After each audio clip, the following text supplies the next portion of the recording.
예수님이 부활하셨는데 다들 멍하고 있죠. 예, 가장 기뻐해야 될 우리 그리스도인들의 절기가 바로 이 부활 주일입니다. 고난 주간 또 예수 그리스도의 탄생, 이 모든 것이 결국 부활의 사건이 없으면 무의미해져요. 굳이 우리가 고난의 시간을 가질 필요 없고요. 굳이 예수님이라는 분의 탄생을 우리가 그렇게 기뻐할 이유가 없습니다. 예수님이 사망의 권세를 이기고 부활하셨기 때문에 그의 탄생과 그의 고난의 시간들이 의미가 있습니다. 그런 점에서 저희들이 이 부활주일에 주님의 이 영광된 사망의 권세를 이기고 부활하신 이 사건을 누구보다도 기뻐하고 또 감격하는 그러한 시간들이 될 수 있기를 주님의 이름으로 축원합니다. 오늘은 이 부활의 사건을 통해서 이루어 놓으신 이 사망의 권세를 정복한 이 부분에 대해서 같이 살펴보도록 하겠습니다. 그 인간의 경험이나 또 인류의 역사를 보게 되면 하나의 사건이 하나의 사건으로 그치지 않고 그것이 계속해서 꼬리에 꼬리를 물면서 어떤 막대한 영향력을 끼치는 그러한 경우들을 보게 됩니다.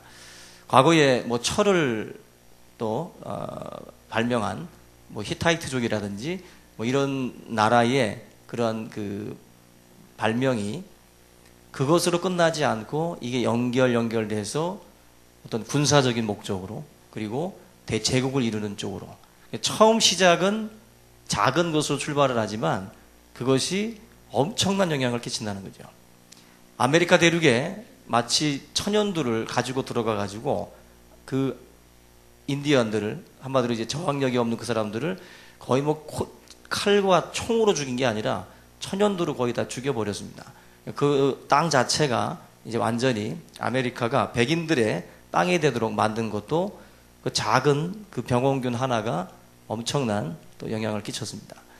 우리의 삶 가운데에 이렇게 작은 것 하나가 역사를 바꿀 수 있습니다. 역사를. 이 시대의 역사를 바꾸는 도화선 역할을 하는 경우들도 보면은 그렇게 크고 거대한 어떤 역사들이 아니라 작은, 한마디로 나비 효과라고 그러죠. 작은 나비들의 그 날개짓 하나가 어마어마한 폭풍으로 다가올 수도 있다라는 거예요. 그런 점에서 우리가 오늘 같이 읽은 이 본문도 그런 말씀을 하고 있어요. 아담이라고 하는 그 한 사람의 범죄가 온 인류에 그 막대한 영향을 그렇게 끼친 것을 볼 수가 있습니다. 우리 흔히들 원죄라고 말씀을 하고 있는데요. 영적인 판도가 바뀔 수 있는 그러한 그 하나의 사건입니다. 예수님께서 이 땅에 오시기 전에 첫 번째 아담이 있었고 두 번째 아담이 있는데, 첫 번째 아담이 우리가 창세기에서 있는 그 아담이고 둘째 아담으로 오신 분이 바로 예수 그리스도라고 말씀을 합니다. 바로 한 사람의 범죄가 모든 인류에게 미쳤어요. 바로 영적인 판도를 완전히 바꿔놨다라는 거예요. 바로 한 사람 때문에. 그 한 사람은 대표성을 띱니다. 마치 우리나라의 국가대표가 나가서 어떤 명예를 드높이는 것처럼 한 사람이 외국에 나가서 잘못을 하면 한국인에 대한 이미지, 우리나라에서 중국인들이 하고 있는 행동들이 중국이라고 하는 나라에 대해서 우리에게 각인을 시켜주는 것처럼 한 사람의 범죄가 한 사람으로 끝나지 않고 모든 사람들에게로 적용이 되는 이 대표성의 원리가 창세기에 나오고 있습니다. 바로 성경에서는 사망이 왕노릇하게 됐다. 아담이 범죄함으로 찾아온 것이 뭐냐면은 죽음이라는 거, 사망이라는 것이 이제 인생들에게 있어서 왕이 돼서 군림하면서 왕노릇하는 그러한 시대가 돼버리고 말았다는 것입니다. 14절 말씀 다시 한번 읽어볼게요. 그러나 아담으로부터 모세까지 아담의 범죄와 같은 죄를 짓지 아니한 자들까지도 사망이 왕노릇하였나니 아담은 오실 자의 모형이라. 내가 에덴 동산에 있었던 것 아니고 내가 선악을 알게 하는 나무를 따먹은 것도 아닌데 아담의 범죄가 모든 인류에게까지 다 미친다라는 것, 그것이 바로 대표성의 원리인데 지금 이 로마서 5장에서 그 이야기를 하고 있어요. 우리가 범죄하지 않았지만, 우리가 범하지 않았지만 사망이 왕노릇하는 세상이 돼버리고 말았다는 것입니다. 그러나 이제 한 사람 예수 그리스도의 은혜로 말미암아서 수많은 그런 그 선물이 우리 인생들에게 부어지게 되는데, 예수 그리스도의 은혜로 말미암은 선물, 여기 15절 말씀 보시면은, 그러나 이 은사는 그 범죄와 같지 아니하니 곧 한 사람의 범죄를 인하여 많은 사람이 죽었은즉 더욱 하나님의 은혜와 또한 한 사람 예수 그리스도의 은혜로 말미암은 선물은 많은 사람에게 넘쳤느니라. 아담이 모든 사람에게 이 왕노릇하도록, 사망이 왕노릇하도록 죄를 덮어 씌운 것처럼 예수 그리스도의 은혜도 그 죄를 씻을 만큼 넘쳐나는 은혜로 하나님께서 함께 하셨다라고 말씀을 해요. 예수님께서 하신 일이 뭐냐면은, 이제는 사망이 왕노릇하지 아니하고 우리가 왕노릇할 수 있는 그러한 그 자리로 주의 백성들을 이끌고 가셨다라는 거예요. 그것이 예수님께서 하신 사역이라는 것입니다. 연세대학교 구약신학에 그 박준서라고 하는 교수님이 있는데, 이분이 하나님의 형상, 바로 창세기 1장 27절의 말씀을 풀이를 하면서 고대의 문서들을 보게 되면 이 하나님의 형상이라는 표현은 왕으로 표현을 할 때, 그렇게 그 왕의 어떤 묘사를 할 때 그런 식으로 표현을 했다고 그래요. 결국 하나님의 형상대로 지었다라는 것은 우리 인간은 왕과 같은 존재로, 그래서 창세기에 보면은 만물을 다스리고 정복하라고 말씀을 하고 있거든요. 그 의미 자체가 세상의 종로로 타지 말고 세상을 다스리는 자로서 우리가 나아가기를 원하시는 것이 하나님의 첫 번째 창조 질서였어요. 그것이 우리에게 원래 정해져 있는 창조의 질서입니다. 그래서 지금 많은 인생들이 세상을 다스리고 정복하는 인생이 아니라 세상의 종로로 타고 다녀요. 종이라는 것은 끌려다니는 겁니다. 근데 한 주간 세상을 끌고 갔습니까? 아니면은 세상에 끌려다녔습니까? 사망의 종로로 탄다라는 것이 바로 그런 의미예요. 예수님께서 우리에게 이루어 놓으신 그 엄청난 그 사역이라는 것은 세상의 종로로 타지 말라는 거예요. 너희들은 세상의 왕이다. 세상을 다스리고 정복할 수 있는 권세와 능력을 주셨다라고 말씀을 합니다. 그런 점에서 저와 여러분들은 하나님의 형상대로 지은 자들이에요. 서로가 존귀한 자들입니다. 외모는 그래도 품격은 왕입니다. 우리 모두가 하나님 앞에 서 있는 귀한 존재예요. 그런 점에서 저와 여러분들의 존재에 맞게 행동할 수 있기를 바랍니다. 가끔 우리가 옷도 그러잖아요. 군인의 옷을 입으면 군인으로서의 자세를 가져야 돼요. 그죠? 그런 점에서 우리 그리스도인들도 이런 어떤 그 의상이 있으면 참 더 좋겠다는 생각이 들어요. 그죠? 십자가라도 좀 대형 십자가를 가슴에다가 양복 뒤에다가도 좀 대형으로 붙이고 다닌다든지, 아예 그렇게 우리의 존재가 그리스도인임을 세상 사람들에게 알린다면 우리가 더 조심하겠죠. 그러나 지금 우리들의 모습은 그리스도인의 왕된 모습이 아니라 세상의 종된 모습으로 살아갈 때가 너무나도 많다는 것입니다. 베드로 사도도 너희는 택한 족속이요 왕 같은 제사장이라. 그 의미가 바로 이 창세기에 하나님의 형상과도 같은 맥락에서 베드로가 이야기하고 있는 것입니다. 저와 여러분들이 하나님의 형상대로 지음받은 왕 같은 제사장임을 항상 이 마음속에, 머릿속에 인식하며 살아갈 수 있기를 주님의 이름으로 축원합니다. 여러분들, 사망의 최대 무기가 뭘까요? 사망의 최대 무기는 말 그대로 죽음이에요. 죽음. 죽인다는 거죠. 죽인다. 죽음을 통해서 사실 우리 모든 인생들을 두려움 가운데에 빠지게 하는 거죠. 그래서 사망의 종로로 탄다. 사망의 권세를 이길 수 있는 삶은 어떤 삶이죠? 그러면 죽어도 되는 삶이에요. 나는 죽어도 괜찮습니다. 죽어도 되는 삶을 사망의 권세가 가장 두려워하는 힘이에요. 저와 여러분들에게 하나님께서 원하시는 그것이 바로 그 삶이라는 것이 죽어도 되는 삶이죠.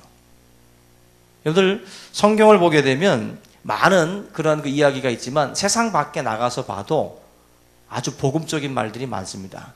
세상 분들이 하는 말들 가운데 그런 말이 있어요. 죽기밖에 더 하겠냐고.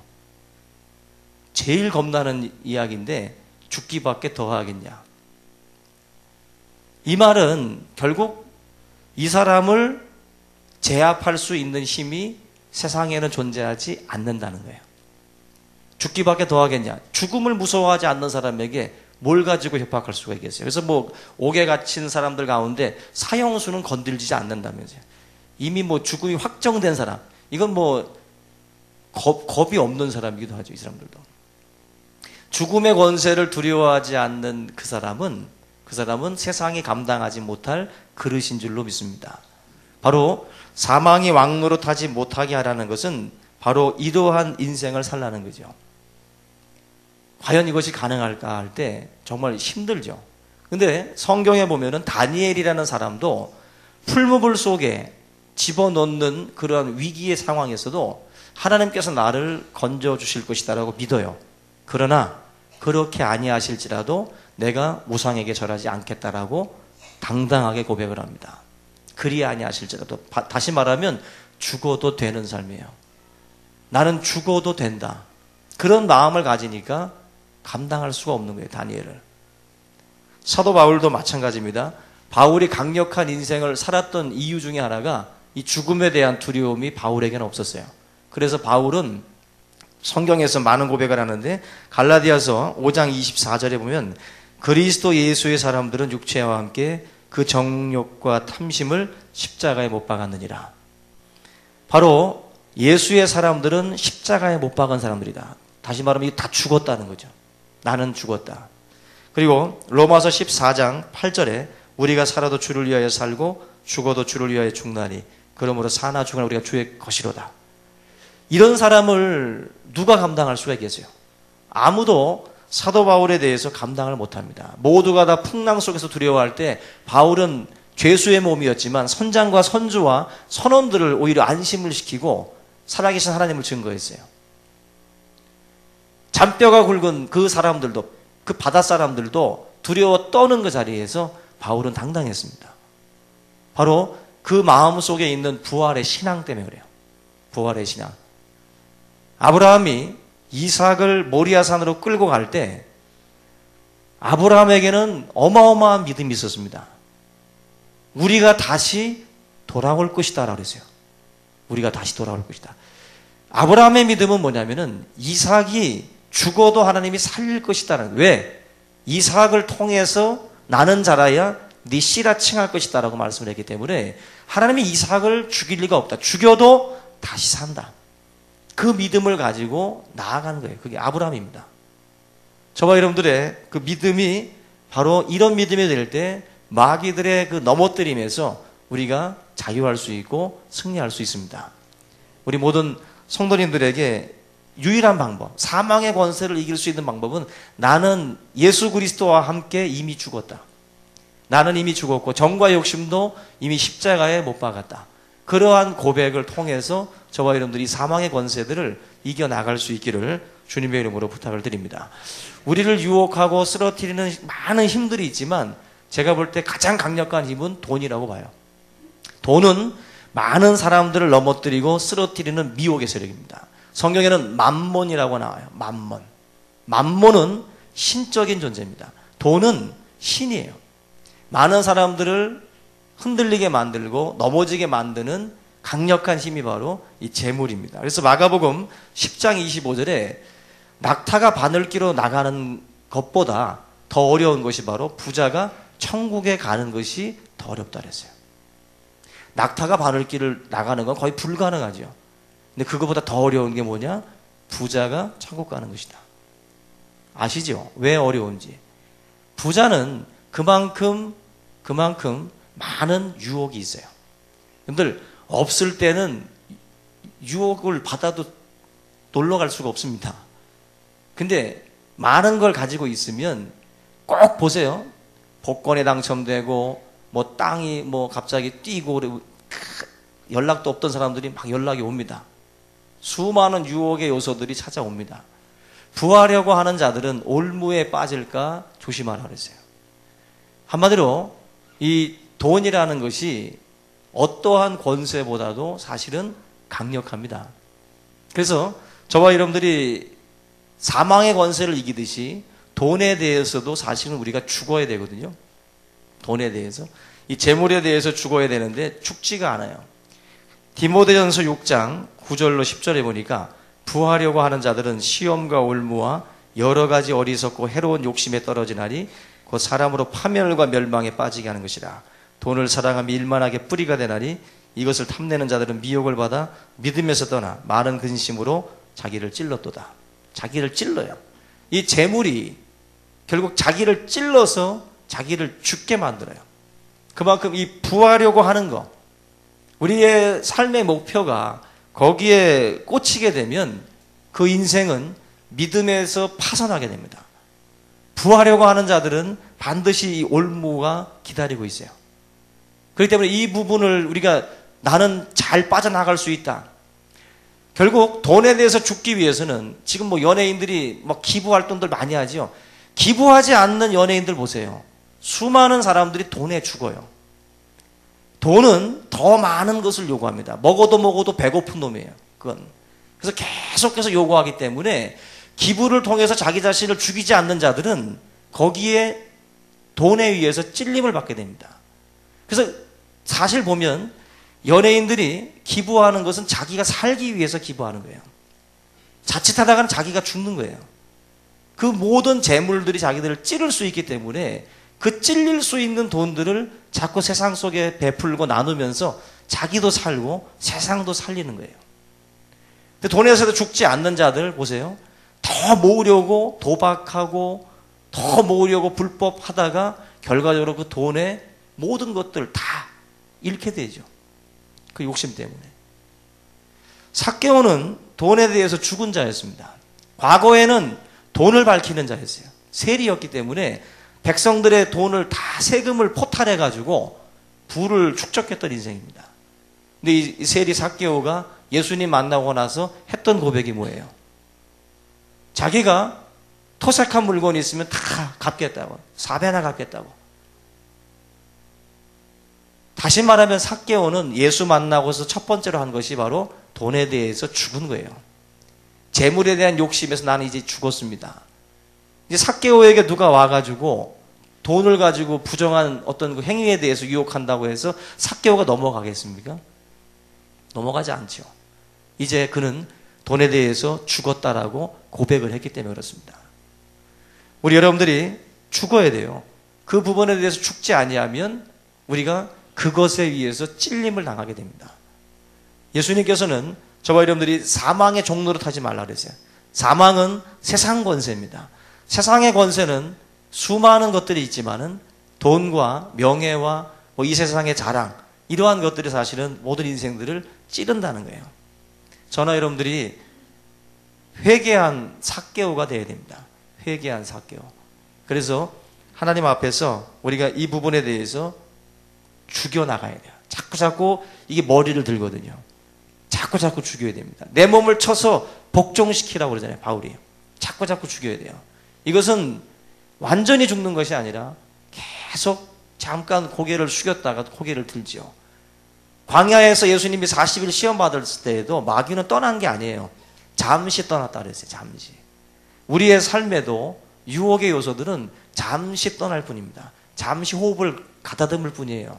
다시 달려듭니다. 그 부분에 대해서 영원히 죽지 아니하면, 우리가 죽지 아니하면 거기에 올무에 빠질 수밖에 없다. 악한 마귀가 사망의 왕노릇하기 위해서 여러분들한테 하는 요구가 있는데 조금만 바뀌라는 거죠. 조금만 개선하면 된다라는 식으로 이야기를 합니다. 근데 성경은 조금만 바뀌라고 말하지 않아요. 죽으라고 말하지. 죽어야 되지. 어설프게 죽으면 안 됩니다. 완전히 죽으라고 말을 해요. 죽어야 우리가 산다라고 말씀을 해요. 근데 이 마귀는 자꾸 조금씩만 남겨두라고 말을 하죠. 가나안 땅을 정복해 나갈 때에도 그 가나안 땅에 남겨진 지역들이 있었어요. 분명히 하나님께서는 가나안 땅을 다 정복하라고 말씀을 했는데 남겨둔 땅들, 그 남겨둔 땅들이 결과적으로는 가시가 돼요. 가시가. 그래서 이스라엘 백성들을 찌르는 가시가 됩니다. 여러분들 작은 요소들이라고 할지라도 남겨두면 안 됩니다. 완전히 죽여야 돼요. 완전히. 그래서 그 부분에 대해서 우리가 계속해서 하나님 앞에 기도해야지 이제 됐다. 이제 모든 싸움은 끝났다라는 식으로 종료해버리면 안 된다는 거예요. 그 순간 결국 이 사사 시대 이후부터 계속해서 이제 이스라엘 백성들을 이제 괴롭히는 그러한 시가 됩니다. 십자가에 여러분들 이 체험이 있고 난 뒤에 부활의 영광이 있죠. 사실 그래서 우리가 이 고난주간 사순절도 이 부활주일이 정말 부활주일 다우려면 제 생각에는 그래요. 한 40일간 굶겨야 됩니다. 그죠? 40일간 굶다가 부활주일 날 먹으세요! 그러면은 정말 부활주일이죠. 그죠? 40일 굶었는데 갑자기 먹으라고 그러니까 얼마나 기쁘겠어요? 노코로스 노코라운이라고 그래요. 십자가가 있어야 그 부활이 참되고 그 부활의 감격이 있어요. 그래서 그 고난 없이 성공하는 분들은 어쩌면 그것은 성공이 아니라 독이 될 수도 있어요. 독. 오히려 고난의 시간들을 밟고 성공하시는 분들이 오히려 그분에게 참된 성공이 될 수 있습니다. 왜? 가치를 아니까. 그것이 얼마나 제가 제일 그 짜증나는 장면 중에 하나가 막 이렇게 뭐 부모님 백으로 대충 이렇게 해서 뭐 가수해가지고 쉽게 1등 하는 애들이 있어요. 무명생활 별로 없이 쉽게 1등 해가지고 딱 나와서 상을 받는데도 울지도 않고 그냥 장난스럽게 그 1등을 받는 모습을 보면서 저 트로피 그냥 부셔버려야 되는데 저건 주면 안 되는데 저렇게 받는 애들은 반드시 올무가 돼요. 그 뭐 한마디로 자기가 고난의 시간들을 통해서 받는 그 상과 그냥 뭐 해보니까 되네, 해보니까 주네 이런 식으로 받는 상하고는 큰 차이가 있죠. 고난의 시간, 그 시간을 통과하고 주님이 주시는 그 영광, 우리가 당하는 이 고난도 장차 영광과 좋게 비교할 수 없어요. 결국 그 영광에 참여할 때 우리가 훨씬 더 기쁨과 감격의 찬양이 나오는 거예요. 오늘 저와 여러분들이 이 사망이 왕노릇하고 여러분들의 인생을 갉아먹고 있다면 이 시간, 이 부활주의를 통해서 그 사망의 권세를 이기시기 바랍니다. 그 여러분들을 목을 조이면서 죽인다고 너를 넘어뜨리겠다고 다가오는 이런 세력들이 있습니다. 바울이 말하는 것처럼 사나 죽으나 이제 난 주님의 것이다라고 고백하면서 갈 때 그 권세가 우리를 다루지 못해요. 근데 우리가 막 아둥바둥, 우리 새벽에 말씀드렸죠? 우리 크리스찬들은 발버둥 치며 사는 게 아니라고. 발버둥 치며 사는 게 아니라 하나님 앞에 기도하며 사는 거예요. 하나님 앞에 기도로 문제들을 풀려고 해야지 우리가 하나님 앞에 자꾸 그런 것들에 대해서 막 마치 죽을 것처럼 이제 내 인생이 끝날 것처럼 막 사망에 막 종로로 타는 인생들 많습니다. 그거는 하나님이 원치 않는 삶이에요. 이제 나는 살아도 주를 위해 살고 죽어도 주를 위해 죽는다. 그런 고백으로 나가면 오히려 없죠. 꼭 무서워하는 사람한테는 무서워하는 게 나타나요. 제가 제일 무서워하는 게 뭐라고요? 쥐야, 정경이 다 하네. 이런 사람한테는 항상 쥐가 나타나요. 예? 그리고 뭐 바바리맨들 무서워하는 여자들 꼭 바바리맨 나타납니다. 그런 사람들한테는 꼭 그런 게 있어요. 두려워하면 두려움의 대상은 오히려 나타나는 법이에요. 귀신을 무서워하는 분들 있죠. 예? 두려워하는 분들, 이런 분들은 더 나타나죠. 근데 좀 나와라, 한번 좀 보자, 이런 분들은 오히려 더 안 나타나죠. 여러분들 두려움의 대상에 사로잡히지 마세요.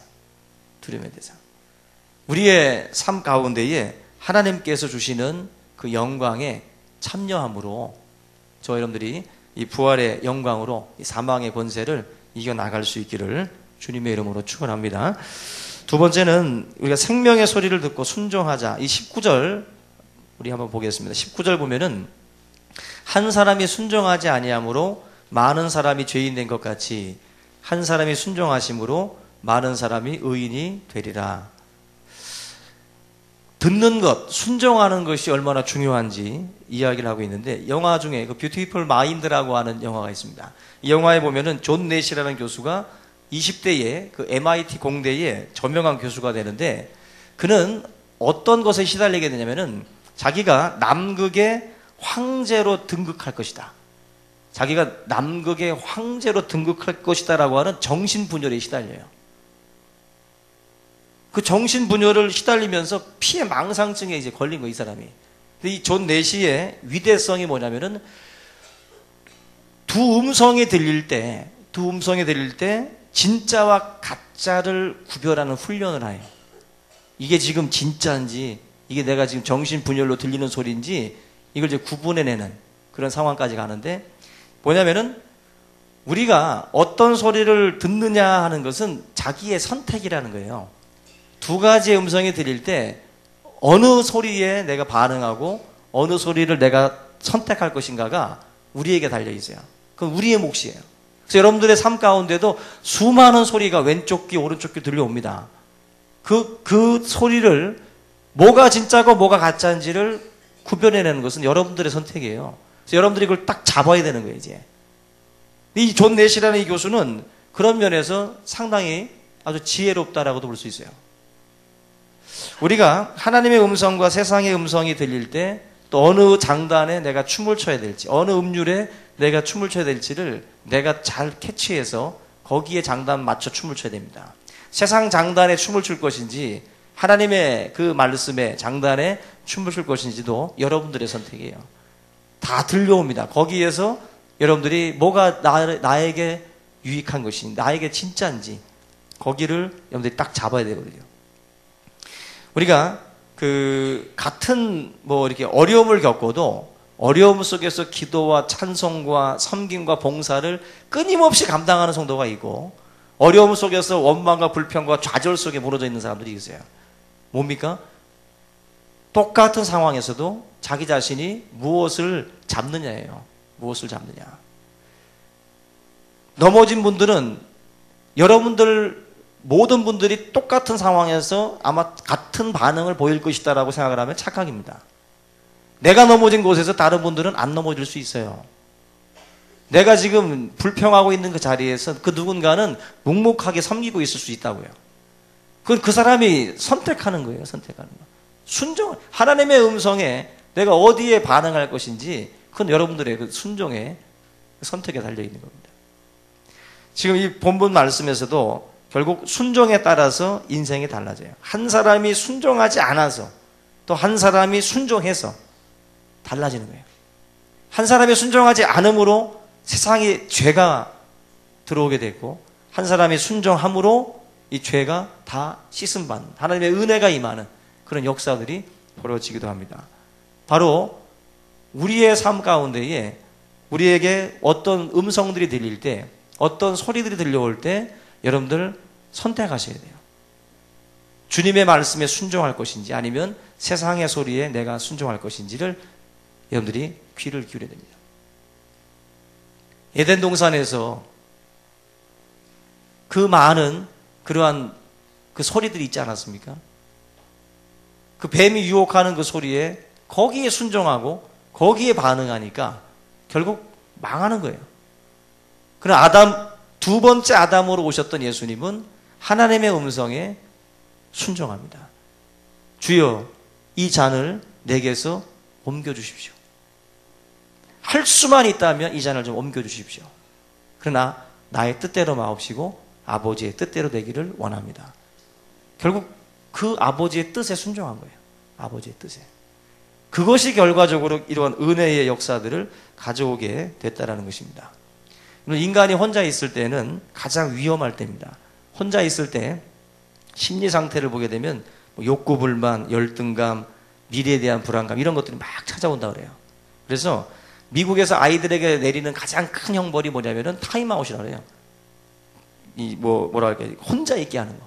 혼자 있게 하는 거. 그리고 죄수들에게도 내리는 가장 무서운 것이 독방 아닙니까? 독방. 혼자 놔두는 거. 근데 사람은 이 혼자 있을 때 굉장히 위험합니다. 그러니까 지금 상태 안 좋은 분들은 어쩌면 이 주 중에 혼자 있는 시간이 많았던 분들이 혼자 있다 보면 이상한 음성들이 들려옵니다. 이상한 소리들이, 이상한 생각들이 여러분들 마음에 찾아오죠. 그래서 이 혼자 있다는 우울증에 갇혀있는 분들의 특징이 뭐냐면은 혼자 있는 것들을 즐깁니다. 혼자 있는 것.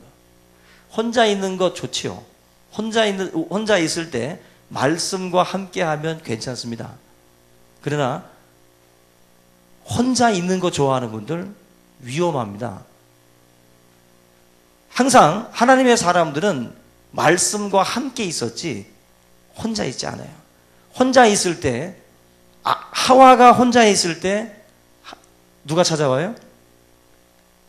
뱀이 찾아오죠. 아담과 하와가 둘이 있을 때가 아니에요. 혼자 있을 때 찾아와서 여러 가지 말로다가 그 사람을 미혹을 합니다. 둘, 셋이 있으면 서로 분별해 줄 수도 있어요. 이해하게 해줄 수도 있고. 근데 유독 이 혼자 있는 거를 즐기는 분들 조심하셔야 됩니다. 그 속에 역사하는 것들이 많아요. 내면에서 많은 음성에 우리가 거기에 막 귀를 기울이고 거기에 우리가 미혹이 돼요. 그래서 우리 그리스도인들은 말씀과 함께 하든지 아니면은 믿음의 형제와 두세 사람이 함께 모여서 기도하든지 그래야지 자꾸 혼자서 어떤 환난 속에서 고난 속에서 혼자 있지 마세요. 기도의 자리로 나오시기를 주님의 이름으로 축원합니다. 그리고 말씀을 묵상하고 말씀에서 자꾸 힘을 얻으시려고 해야 돼요. TV 속에서 답 없습니다. 예? 신문 잡지 앞만 봐도 거기 답 없어요. 하나님 말씀을 씹으셔야 돼요. 계속. 그 속에서 여러분들에게 주시는 하나님의 음성이 있습니다. 그때 그 말씀을 딱 잡으셔야 돼요. 그 말씀 잡고 내가 주님 믿습니다. 오늘 새벽에 말씀드렸죠. 주님은 빈금을질하고 있는 제자들한테 첫 번째 주님을 만났던 그 상황과 같은 그 상황을 연출하셔가지고 직감적으로 주님이 나와 함께 하는구나 하는 것을 깨닫게 해요. 직감적으로. 여러분들 주님의 음성, 주님의 역사 이것을 그리스도인들이 알 수 있도록 마음 가운데 확신 주고 기쁨 주십니다. 그래서 여러분들이 그런 것들을 놓고 기도로 문제들을 풀어나갈 수 있기를 주님의 이름으로 부탁을 드립니다. 오늘 이 말씀을 함께 붙들고 부활절 여러분들이 믿음 안에서 사망의 권세 또 이 세상의 모든 권세들을 이기고 믿음 안에서 승리할 수 있기를 주님의 이름으로 축원합니다. 함께 통성으로 기도합니다.